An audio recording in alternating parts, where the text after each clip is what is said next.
ओम नमः शिवाय। भादों का महीना यानी कि भगवान शिव और पार्वती का मिलन। इसी महीने में माता पार्वती ने भगवान शिव को पाया था घोर और कठिन तपस्या करके। लेकिन आज के इस वीडियो में हम आपको बताएंगे एक ऐसे दुर्लभ विधि के बारे में जो खास करके भाद्रपद महीने में अमोघ है, यानी पशुपतास्त्र है। और जो कोई भी इस विधि का इस्तेमाल करता है उसे साक्षात भगवान शिव से वरदान मिलता है। चाहे आप अपने जीवन में साधना कर रहे हो या कोई साधना आपकी सफल ना हो पा रही हो, चाहे आपके जीवन में कोई भी संकट चल रहा हो, धन की परेशानी आ रही हो, आपकी मनोकामना पूर्ण ना हो पा रही हो, वह चाहत कोई भी हो सकती है। कोई भी मनोकामना हो उसे डायरेक्ट भगवान शिव तक पहुंचाने की यह विधि है, जिसका इस्तेमाल कर खुद माता पार्वती ने भगवान शिव को पाया था। और अब आप खुद ही सोच सकते हैं कि कितनी दुर्लभ, कितनी खास और कितनी विशेष ये विधि है। यह विधि आपको कोई भी नहीं बताएगा, लेकिन हम अपने व्यूअर्स के लिए हमेशा ही कुछ खास लेकर आते हैं, विशेष लेकर आते हैं, जिससे हर कोई सुखी हो सके, संपन्न रह सके और अपने जीवन में आगे बढ़ सके। तो ध्यान से इस विधि को समझें, इस पूरे प्रयोग को, इस दुर्लभ विशेष विधि का महत्व समझें, जिससे इस संपूर्ण विधि का लाभ उठाया जा सके। वीडियो को बिल्कुल भी भगा कर ना देखें, क्योंकि बहुत सारे लोग इस भूल को कर देते हैं और फिर उनको कुछ भी समझ में नहीं आता है। उन्हें थोड़ी सी बातें समझ में आती हैं, जिससे उन्हें कोई भी लाभ नहीं मिल पाता है। अगर आप किसी प्रयोग को, किस विधि को करना चाहते हैं तो संपूर्ण बातों को, हर रहस्य को जानना बहुत ही ज्यादा जरूरी है। और हम हर एक चीज को आपको डिटेल में बताते हैं कि किस प्रकार यह कार्य करता है और किस प्रकार इस विधि को किया जाता है। जैसा कि हमने पिछले वीडियोस में भी बताया है कि मिट्टी का जो शिवलिंग होता है वो अपने आप में ही दुर्लभ होता है,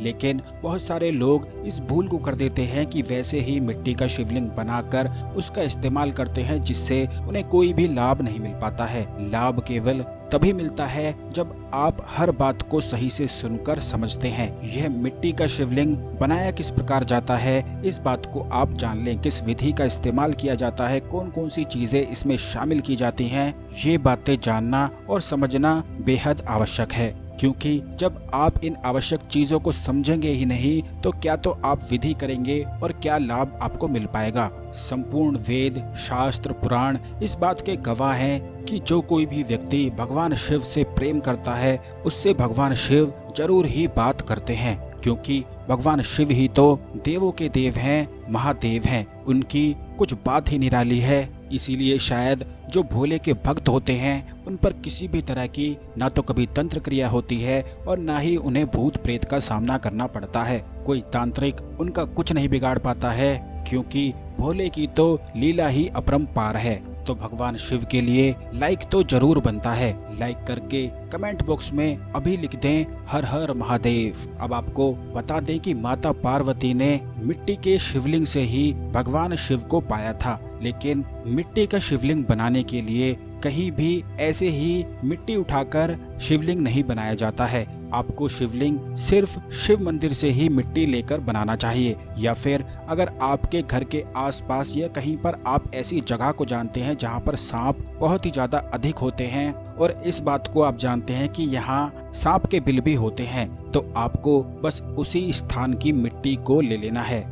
क्योंकि सांप हमेशा वहीं पर बिल बनाते हैं जहाँ जगह खास होती है। वही मिट्टी को लेकर आपको उस मिट्टी को छान लेना है और इस बात का ध्यान रखना है कि एक भी पत्थर, एक भी कंकर उस मिट्टी में बिल्कुल भी ना रहे। बिल्कुल अच्छी तरह से छानकर मिट्टी की सेवा आपको करनी है, तब जाकर यह शिवलिंग बनता है। और इस शिवलिंग को बनाने के लिए आपको 4 बरगद के पत्ते और 8 बेलपत्र लेने हैं। इनको बिल्कुल अच्छी तरह से साफ कर लेने के बाद अष्टगंध से इन पर आपको लेप लगाना है। और अगर आपके पास अष्टगंध नहीं है तो आप सिंदूर का, कुमकुम का इस्तेमाल भी कर सकते हैं। नीचे बरगद के पत्ते रखते हुए और ऊपर बेलपत्र रख कर ही आपको उसके ऊपर शिवलिंग को स्थापित करना है। मिट्टी को अच्छी तरह से छान कर जब आप उसमें जल डाल देंगे तो यह मिट्टी शिवलिंग बनाने के लिए बिल्कुल तैयार हो जाएगी। लेकिन जब आप शिवलिंग बनाएंगे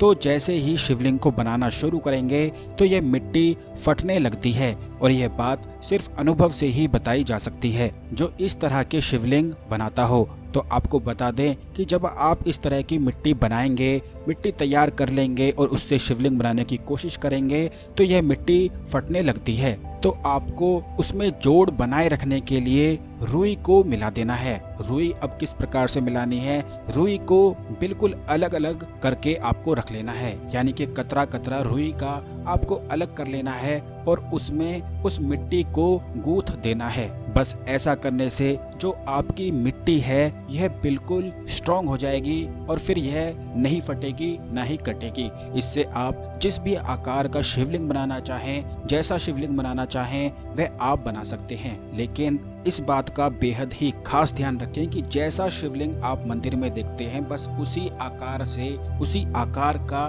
मिट्टी की सहायता से आप शिवलिंग बना लें। और ये ध्यान रखें कि शिवलिंग बिना नाग देवता के बिल्कुल ही अधूरा रहता है। तो नाग देवता को बनाना बेहद ही आवश्यक है। नाग देवता अलग से आप बना लें और उसके बाद शिवलिंग पर जो आप बनाएंगे उस नाग देवता को चिपका सकते हैं। मिट्टी के इस शिवलिंग के सामने हर प्रकार के जो शिवलिंग होते हैं वह बिल्कुल ही फीके हैं, क्योंकि जो ताकत मिट्टी में है वो किसी और चीज में हो ही नहीं सकती है। मिट्टी से ही आप बने हो, पूरा संसार बना है, तो इस प्रकार यह ताकतवर शक्तिशाली शिवलिंग बनाया जाता है। खुद माता पार्वती ने इसी विधि का इस्तेमाल करते हुए शिवलिंग का निर्माण किया था।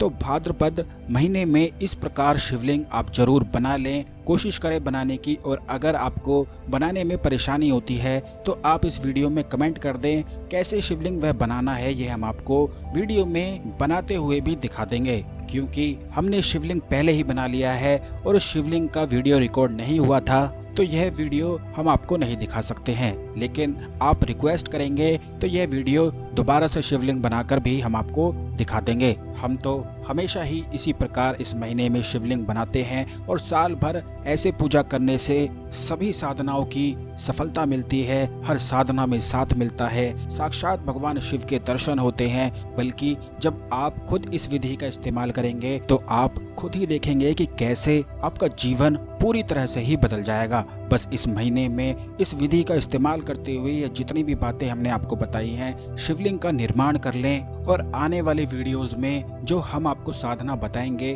उस शिवलिंग के सामने बैठकर करें। इसमें आपको कोई खर्चा भी नहीं है। जैसे जैसे आने वाले वीडियोस में हम आपको साधना बताते रहेंगे बस वैसे ही आप शिवलिंग पर करते रहिएगा। शास्त्रों में, वेदों में, पुराणों में यह कहा गया है कि जो व्यक्ति ऐसे शिवलिंग का निर्माण करके रोज केवल 3 बार इस शिवलिंग के सामने महादेव बोलता है, यानी कि इस प्रकार महादेव महादेव महादेव, इस प्रकार जो कोई भी व्यक्ति बोलता है तो पहले ही महादेव बोलने से उसके सभी पाप कर्म समाप्त हो जाते हैं, बिल्कुल नष्ट हो जाते हैं। दूसरी बार महादेव बोलने से सभी ग्रह उसके सेवक बन जाते हैं और तीसरी बार महादेव बोलने से भगवान शिव की उसको प्राप्ति होती है। और जितनी ज्यादा भक्ति, जितना ज्यादा सच्चा प्रेम आपके मन में है उतनी ही जल्दी भगवान शिव को पाया जा सकता है। इस विधि से हर बात का जवाब, हर सवाल का जवाब वह स्वयं ही आपको दे देंगे।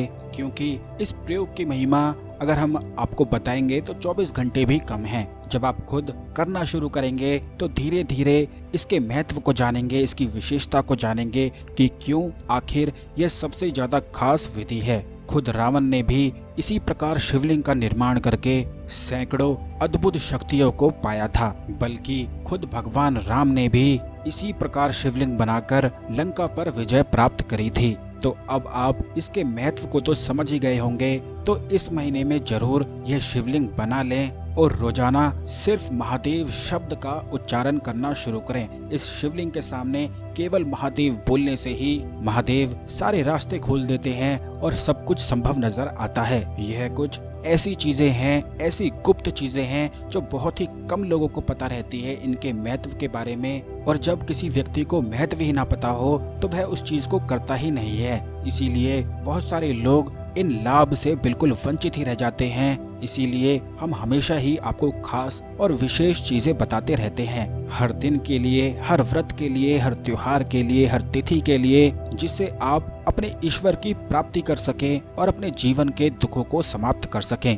रोजाना उसी शिवलिंग पर बेलपत्र चढ़ाने से मनोकामनाएं पूर्ण होती हैं। उसी शिवलिंग पर शमी के पत्ते चढ़ाने से, शमी के फूल चढ़ाने से शनिदेव प्रसन्न होते हैं और अचानक से धन प्राप्ति के योग बनाते हैं। यह शनिदेव को प्रसन्न करने का सबसे आसान और सबसे अचूक उपाय है। उसी शिवलिंग पर कमल का फूल अर्पित करने से अखंड लक्ष्मी की प्राप्ति होती है। उसी शिवलिंग पर गुड़हल का फूल अर्पित करने से कार्य से हर बाधाएं समाप्त हो जाती हैं। और उसी शिवलिंग पर काला गुलाब अर्पित करने से महाकाली प्रसन्न होती हैं और महाकाली महाविद्या में बस इसी प्रयोग को करके महाकाली साधना को सफल बनाया जाता है। यह ऐसी चीजें हैं जो साधनाओं को निश्चित सफल बनाती हैं। बहुत सारे लोगों की साधनाएं सफल नहीं हो पाती हैं, तो आने वाले वीडियोस में हम आपको साधनाओं के रहस्य और साधनाओं को सफल करने के बड़े ही आसान से तरीके भी बताएंगे। लेकिन यह जितनी भी चीजें हमने आपको बताई हैं, इस वीडियो को एक बार शुरू से लेकर